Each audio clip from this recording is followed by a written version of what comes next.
Um, and the combination of that, seeing the influx of joint ventures of musicians and rappers and people in my city that would normally not be a CEO or anything start making moves and getting companies together, no matter how small or how boutique they may be. Just getting things right, whether it was music or clothing lines or whatever. Just seeing that happen around me, and I'm just like 15, 16 years old, and you know what I mean, and not realizing these people were just a little bit older than me at the time. Not realizing they were only just a little bit older than me, like maybe 4 years older than me. You know, not realizing that at the time. Like, man, that's so close, but I'm so far away from that. I'm so close, but so far away from that. So, my passion, my job that I thought would be good for me to help me kind of break out of my shell was promotions and marketing. I have to be around people. I gotta talk to people. I gotta show people um, the new thing or whatever. You know what I'm saying? My other light just went out. I got the battery. I can switch it up. Um, I got the big battery. I can switch it up. Yeah, but anyway, now it's really midnight, Maury, right? If you got the camera on me, like it's moody and dark. Nah, but anyway, um, I started getting into promotions and marketing, and I started with a record label. Pretty cool. It was cool. I ran up on them on the east side, across the street from Taino Towers. If y'all know, actually not across the street. It was across the street from Wagner, but on the same side of the street as uh, Taino Towers in East Harlem, New York City. For those who don't know, um, and I ran up on the promotions dude. The promotions team was the street team, I should say, was led by two people at the time, and I don't mind saying their names because like whatever, like this was the history, right? So one was named uh, one was named Daryl. That was the first one I met, and the other one, oh, I just had Rob. Rob. It was Daryl and Rob. Those are the first two people I met. I gotta get this light on, y'all. So I'm gonna keep talking while I put this battery on this light. So yeah, it was Daryl and Rob. Daryl's the first person I met, and then he told me, "Yo, come up to the office." You know what I mean? And this was after John Street. I didn't even tell you the name of the company. It was Rockefeller Records at the time. At the time, they had just released Volume One in my lifetime. Volume One, Jay Z's album in my lifetime. Volume One. They just released that, and they had just finished. They just wrapped up the filming for Streets is Watching the movie. Um, and it was about to come out with the soundtrack when I met them. You know what I'm saying? So I'm not gonna say like I didn't know Jay Z, I didn't know Dame, I didn't know any of them. I was just a street team dude. So anyway, that experience was so cool for me because I got to see some stuff and I got to lead on some things with the Harlem Promotion Street team that they had, um, and it was great. That was the first paycheck I got, for not even paycheck, the first money pay that I got for something that I liked doing. I won't say it was my passion yet because I was using that job to learn how to talk to people and be around a group of people and work in a team and all that. You know what I'm saying? Um, so the first cash I ever got from what I liked doing was from that. I made $150 that night. That not the first night I worked, but the first night that I led a team in Harlem for Rockefeller, and it was great. It was great. Then I started really doing really well, and then I was like, a family member had just passed away. Um, my grandfather had just passed away, so I uh, I was feeling um, I was feeling like not up to school, really not up to school, and I wasn't showing up. And come to find out, while I was gone, there was this lady. Her name was Pat. Her name was Pat Walter. Um, she worked for my school. She was one of the guidance counselors, but she also was a teacher too. And she was like telling my mom. I didn't notice at the time, but she was telling my mom like, "Look, there's this thing that I think Maury would be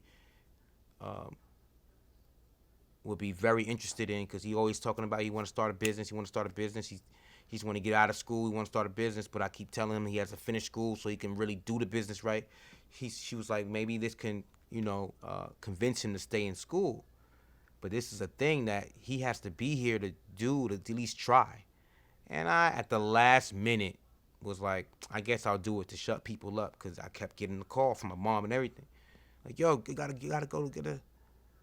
So I finally do it. I'm getting interviewed by 2 people or something like that, and Pat Walter is there, and then she walks out the room, and they're interviewing me still, and it was this program for entrepreneurship, teaching kids about starting a business at Columbia University. So I'm like, whatever. I don't really care, right? And then I get selected. 34 students got selected out of the whole city. I was one of them. Wow, right? So I'm thinking, hey guys, it's gonna be a summer course that I'm gonna do for 2 weeks, and it's so I'm calling Rockefeller, and the guy Daryl tells me something to the effect of, well, if you can't be here for 2 weeks, don't even think about coming back or whatever. Like, you good? Just keep it moving. I'm like, I'm thinking like, but this knowledge will help. Bringing this knowledge as an entrepreneur to the team would be great.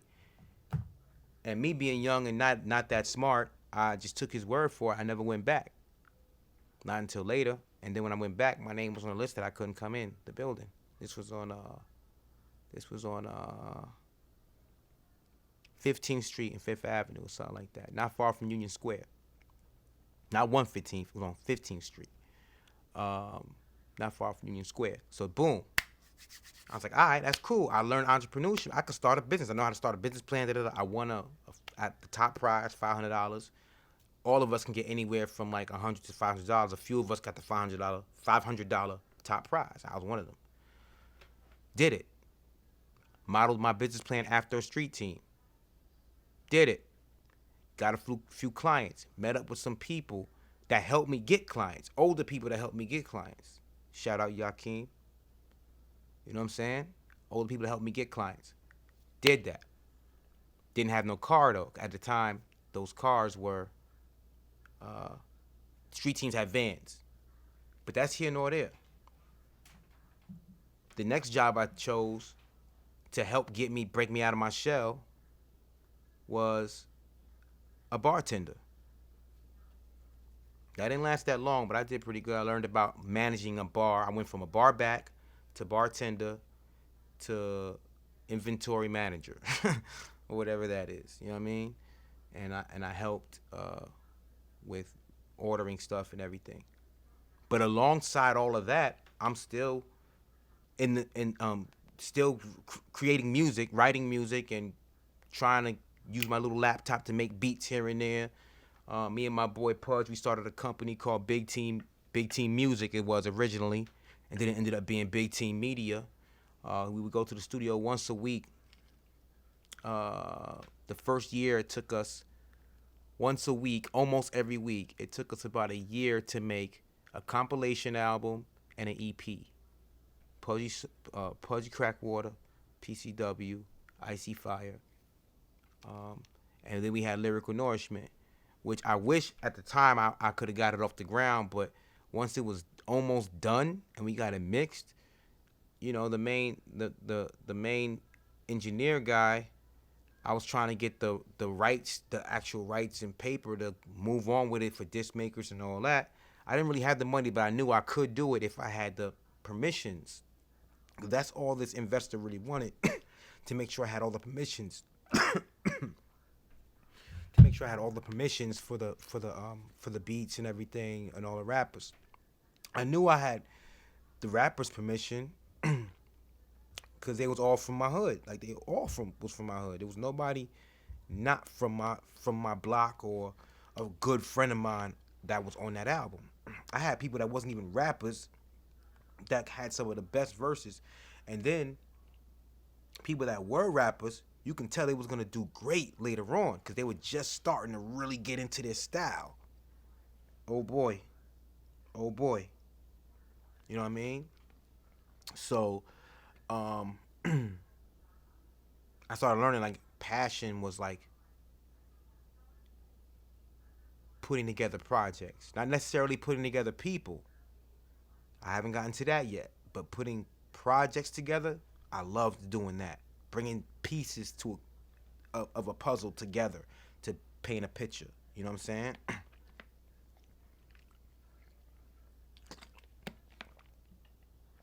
To paint a picture. So over this time, I'm chiseling down this big block of what my passion is supposed to look like. And once I started finishing up projects, I was like, you know what? I can't really make it. I can't find out how to move it to the next level. Like after the project is done, what do I do? Right? How do I get distribution? Like I'm just a, you know what I mean? I'm just a kid on the street. Come to find out, from my perspective, a lot of people probably didn't believe me yet. They didn't believe that I was trying to do it yet. So they didn't put their time and energy to help me push it. You know what I mean? Plus, there's other people that was kind of moving in the hood. Like they was closer to where Bad Boy was at. They was closer to where Def Jam was at. They closer to these, so they're gonna run with those people, and I get it. So anyway, I decided to kind of like help other people's projects because people wasn't really following my project. So I was like, all right, well, you know, let's work on other people's projects. And my rapping wasn't like everybody else's as far as content was concerned. Um, so I said, let me instead of try to force myself on these songs that I don't really fit on, let me help with the beats and the engineering, try to make this stuff sound better from our house. You know what I mean? And that's what I did for the next 5 to 7 years. Just master my craft as far as trying to be an engineer in the hood. Got a few internships, I should say apprenticeships. I got a few of those. Thank goodness. That's a big shout out to once again Yakeem. Big shout out to Billy Guy, Nicole Speed, um, Pop the Don, even Pudgy Crackwater, even him too. Yeah, shout out to all of them, cause I wouldn't have got a lot of the places that I got into if it wasn't for them. You know what I'm saying? So salute. Fast forward, I started a publishing company under Big Team Music, and turn it. I call it Big Team Media. I changed the name to Big Team Media because I wanted to do more than just music. Because I got to the point where everybody was doing music now, whether they was good at it or not. So I was just like, all right, well, this is getting oversaturated. Let me try to open it up a little bit. So I started thinking about digital magazines and web design. Maybe I was trying to figure out what I wanted to do. I was always playing around with graphic programs like the little bit of stuff that Microsoft Word could do back then, and then Adobe Photoshop and Macromedia and all that stuff. That's old programs. We can go into that later if you have questions. But yeah. Um, so fast forward, 2011, I get into a real bad car accident, and it kind of like slowed me down a lot. It slowed me down a lot. Um, kind of lost. I kind of lost um motivation. I lost passion. Lost motivation. Had to work out my hands and be able to use the computer stuff again. And it was. I was very depressed. Yeah, I was very depressed. But what kind of helped me get through it was not dealing with my passion at all. Like get my mind off of it. I just got a regular day job, and that was it. Filing papers and all that. Still, an inkling wants me to not do that because I'm miserable. I'm miserable. And before, when I was miserable, I could at least write or do something to get my brain off of that. Um, so, so yeah, that's basically how I chiseled down to that. And then yeah, after I got better, um, about a few months later, I was like stressed out because my laptop got stolen, and I was just like, yo, there's two things I can do. I can throw it all away and go a little bit out of my external character, go to that deep dark place, and do something that I really, at the time, I'm not gonna lie, I really wanted to do it, but I was like, if I do it, it's gonna be such a shock that everybody's gonna talk about it, and I won't get away with it. So I was like, you know what? Let me just figure out what I want to do with myself. So I spent some time away, a little bit, and then I decided to just take a little trip to Orlando because my sister had just moved there. I was like, all right, let me check it out. She had been here for about a year and a half, 2 years. Let me check it out. I went to check it out and came back. Then I was like, I'm going down there again. I'll be back, y'all. Never went back. Never went back to New York, right? So, yeah, exactly, exactly. Um, Let me pause this story real quick. 'Cause that's when I'm gonna start getting into the more present stuff.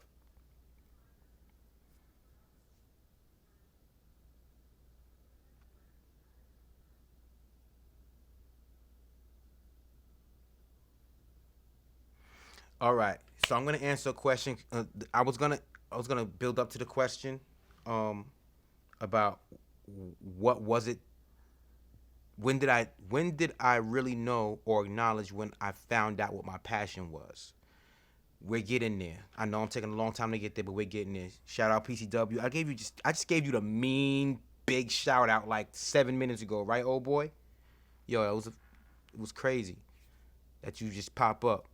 Um, yeah. So when I'm down here, I kind of dabbled a little bit and wanted to record a little bit. I got myself a little $400. Like, let me get a audio interface and a mic. Yo, I still got that old mic. I don't even use this mic no more. This was the first mic I bought when I came down to Orlando. It's kind of like a trophy now. It's crazy. It's the old cheap uh, uh, uh, uh, uh, a Samson CO1. It's not even a CO4. It's a CO1. That says, I mean, if you know about audio mics, this is like the most basic of basics that you can get to. I don't even use this mic anymore. This is like a trophy that sits on my desk now. You know. So I started dabbling, and I was like, let me see if I still got this engineering shit. I kind of still had it. And I was like, yo, I know if I ever wanted to get back into it, I could. But I'm in a new town, and I don't know what's going on, and I could really be on some like aggression, like, yo, I'm here to like to mash out right now. Like, who with me? Like, what's going on out here? We're the other New Yorkers. We're the people who's just real. I don't care where you from. Where the real people at. When I say real, I'm not talking like necessarily like, oh, um, some gangsters or street whatever. I'm talking about who really is who they say they are. You know what I mean? That's all I'm talking about. Cause I'm not talking no street gangster shit. Excuse my language. I'm not talking that street gangster stuff. But I know who I am, and I'm rapping who I am. You know what I'm saying? And that's that. Who are those people? Whoever they are. If you just rapping who you really are, that's who I want to find. But I was like, nah, I don't really want to rap no more though. I don't want to rap no more. You know what I mean? So, um, I remembered, like when I was doing my little mixed CDs and all that stuff. I had like some of the illest phones. I ain't gonna lie, my boy Ansar sold me a phone that I was like, yo, you don't want that no more? I'll take that off your hands. It was a T-Mobile Wing. It was a T-Mobile Wing. Yo, this thing is falling. It was a T-Mobile Wing. Okay, now we good. Now we good. It was a T-Mobile Wing, and it had a dope camera for the time of what it was. You know what I'm saying? So I started taking pictures with my phone. It wasn't a Razor. It was actually the camera was actually better than the Razor. Sorry, the camera was actually better than the Razor. So I was taking photos with that joint.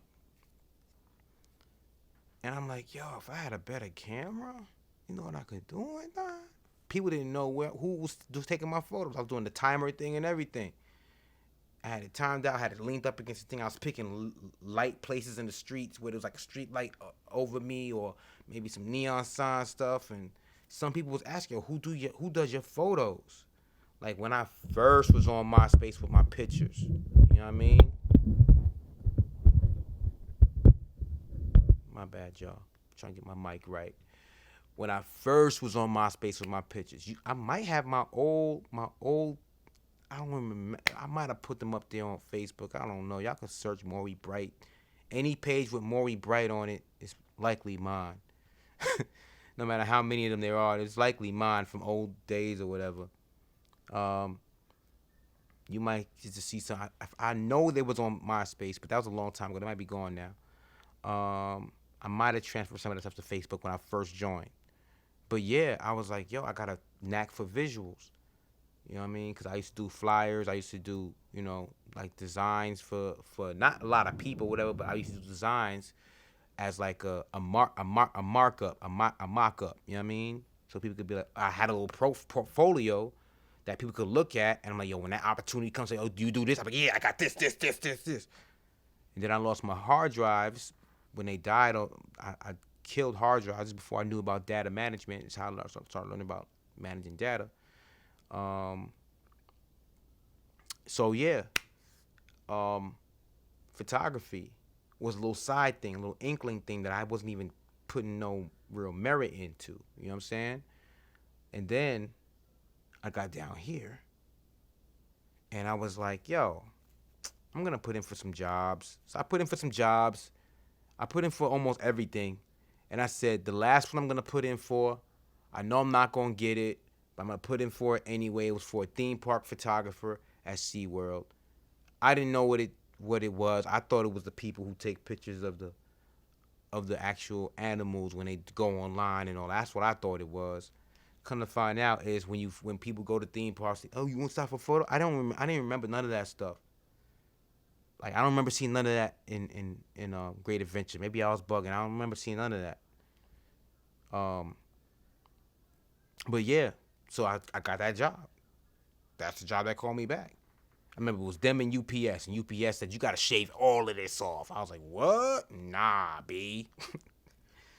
I was like, nah, I'm not shaving all this off, because you know how many bumps and all that's going to be on my face? Oh, no, I can't do that. So, and it wasn't paying enough, and it was way out from where I lived. So I was like, nah. Then before I knew it, SeaWorld called me back. I was in there just for the season. So I'm thinking seasonal. I got hired in October. After Christmas is over, I'm done. They was like, oh, no. It's a 10-month season. I'm like, 10-month season? They're like, yeah. I'm like, oh, wait, hold on. I'm in Orlando. I forgot. Like, I'm in Florida. It's different. It's not cold down here. Don't get me wrong. I'm going to talk about that another time. The weather, how it changes down here and how it don't change and then how it does change. But, yeah. I'm like, yo, Orlando, I wonder what Christmas is going to look like. It was a culture shock.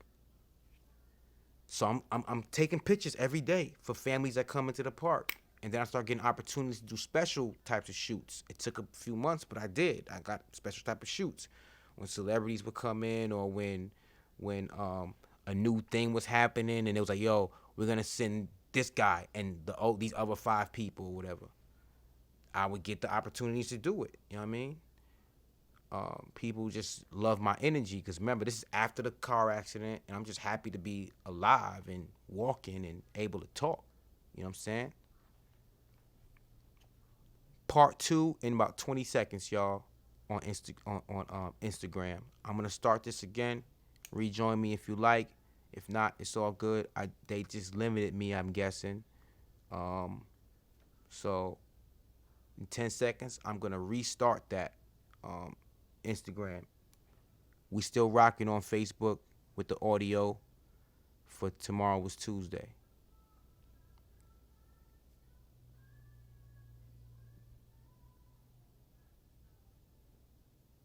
All right, y'all. We back with Tomorrow Was Tuesday, audio wise, audio wise. We back with Tomorrow Was Tuesday. Um, yeah. So where I left off at was oh wait, is it letting me? Oh my goodness.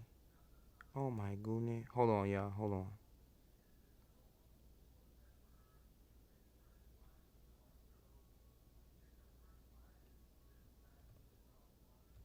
All right. So yeah. Um, yeah, I didn't think they was gonna hire me, and they did. And I was doing special stuff, and I was like, yo, I kind of know about, I know about cameras. And I learned a lot more about the cameras once I had one every day to work with. You know what I'm saying? Um, so I was like, yo, I'm gonna buy my own joint, a real one this time, like the little box ones, the digital point and shoots. I'm gonna buy me a real one, and that's what I did. Um, Shout out to Susan, my homegirl Susan. Before I bought one, she let me borrow one of her old cameras, and that's when I learned that I can clean cameras, I can refurbish a camera, not refurbish, but I could say, let me not overdo it like I'm replacing parts, but I cleaned out her old D40. It was an old D40 that wasn't. She said, I don't think it works anymore, but you can take it and see what you can do with it. So I ended up getting it, and within a few days, I had it rocking like it was a new camera. And then she was like, "Yo, you really revived my camera. Like I was gonna try to give it to my son, but then I saw it doesn't work. I'm like, oh, I'll figure it out." And I figured it out. You know what I'm saying? Let me get my people over at Instagram back on. Hold on 1 second, y'all. Episode 000 A. Boom. It's 12:15. Episode 000 B.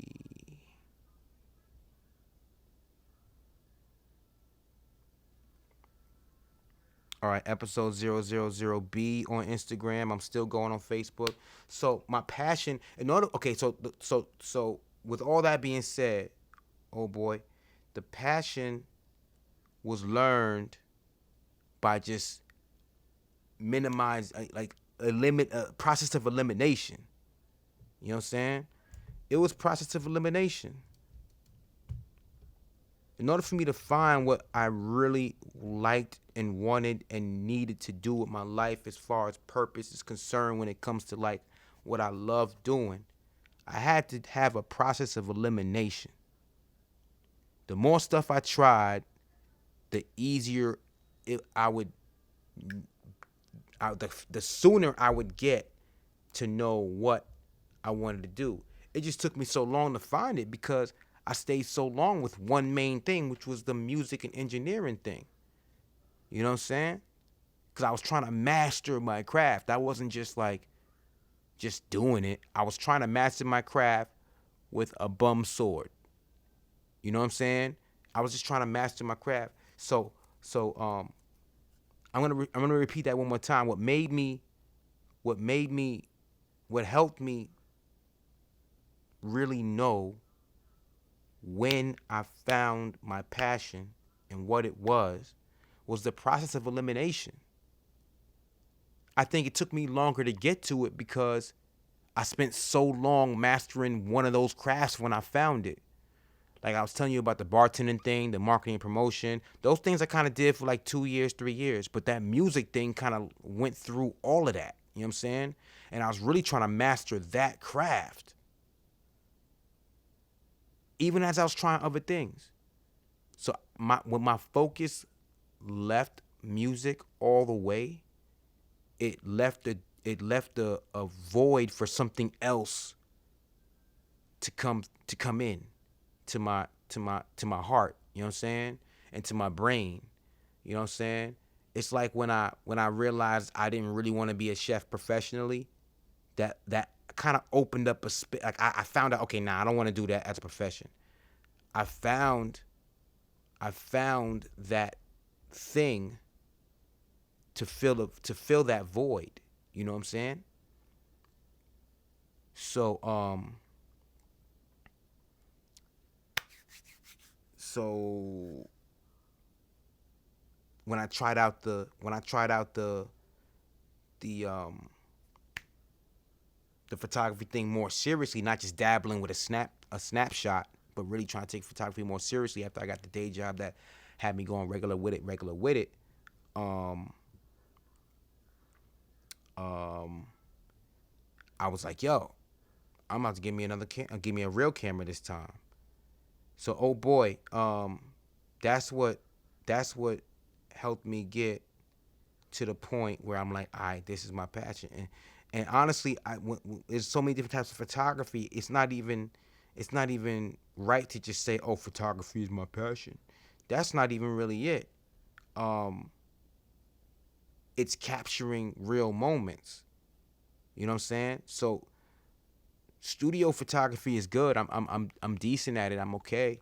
I can get creative when it comes to like if I have lighting, ill lighting, um and um and stuff like that. Um, but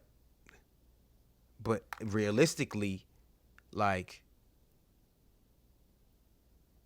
I like the candid stuff when people are not posing. You know what I'm saying? When they actually being themselves, which is why I'm into the documentary stuff, because at the end of the day, the documentary stuff is telling a story. I like to tell stories, and hopefully it's true stories. You know what I'm saying? Like true to life. You know? So yeah, like there's a lot of types of photography I have not even tried yet. Like I would love to try underwater photography, but no, I'm good. I'm good. I think the fact that I like to capture real moments, whether it's candid photography while couples are out on a couple's out in the park and they just having a picnic and they just having a good time, loving each other, forgetting that I'm even there and I'm just taking pictures for them. You know what I'm saying?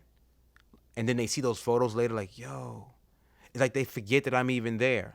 You know what I'm saying? They forget that I'm there and they just having a good time and they're not posing for me. They're just enjoying themselves in their time. You know what I'm saying? When an artist is painting, capturing those moments, not just photography, but video, capturing those moments, just leaving them alone, let them being the fly on the wall, letting me in and letting whoever's watching this in for that intimate moment of when they're creating something. That's real right there. That's real. When there's a birthday party for grandma, it's the first time everybody's together, and she's like 72. You know what I'm saying? And y'all haven't seen grandma smile for real in a long time. And that gets captured on video or photo. That's what I'm talking about. You know what I'm saying? So it's not just about the fact that I'm snapping pictures or even shooting photos. Because to me, there's a difference between snapping pictures and shooting photos. There's a difference. It may not, everybody don't think so, but we can have that conversation another time. But like, it's really the moments that those photos and that video commemorates. You know what I'm saying? That's really what it's about. It's like what they say about like somebody playing an instrument. It's not necessarily the sound of the instrument. It's the feeling that made that sound come out the way it did. That's how I see that. You know what I mean? Passion. Now, when I got down here, I had the day job, and then about a year and a half after the day job, I started trying to step out and like really get to know my town. It took me about a year and a half to really try to get to know my town. And I stepped out, and the day that I happened to step out, there was a festival going on. It's crazy. A festival. Downtown Orlando. I'm like, yo, this reminds me of downtown in New York. But I'm thinking that's an every night thing, but it wasn't like that every night. That just happened to be that night, and I just stepped out. I didn't look at an event calendar. I was just like, oh, you know what? I'm going to take the bus, go downtown, see what it's like. You know what I'm saying? Maybe stay for a little while and then go back home. I might even get a beer or something. I don't know. And I ended up going there. There was violinists on the street. I'm like, yo, this remind me of New York.